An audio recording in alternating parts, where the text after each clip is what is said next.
Yo, what's up guys? B-Boy LMD here. You guys still watching Respeto Agulong. Today's episode, dito tayo ngayon sa warehouse ng FKM Motorcycle and I'm with Sir Johnny.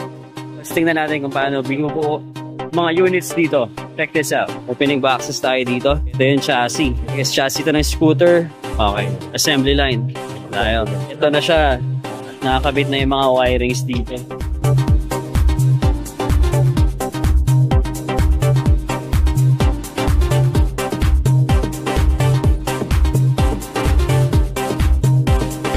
Ito yung mga series na ginagawa nila dito, diba? Talagang very systematic. Naka-line up lahat, each parts.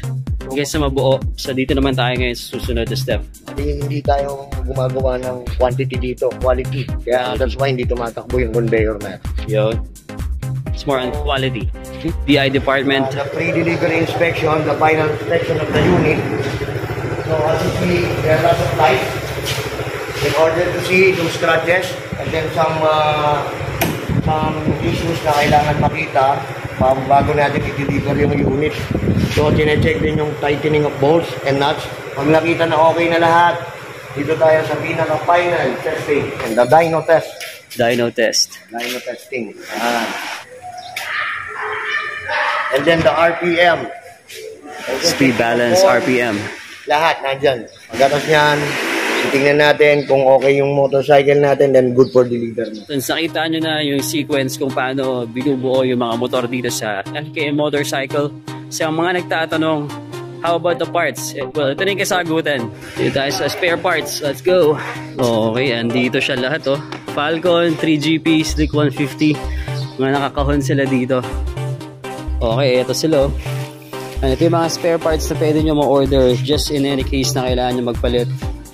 And you just have to communicate it with your dealership. So sobrang laki ng warehouse nila dito. And at the same time, they have their service center. Yan, so para sa mga magulong natin na kailangan magpa-maintenance ng mga units nila. So yun, maintenance wise, no problem. And sa parts, sa mga nagtatanong, ito na yung kasagutan. Yan, napakadaming parts. You just have to communicate it to your dealership and you should be good to go. So I guess that should be it. Maraming salamat kay Sir Johnny sa pag-tour sa atin dito sa warehouse ng FKM Motorcycle.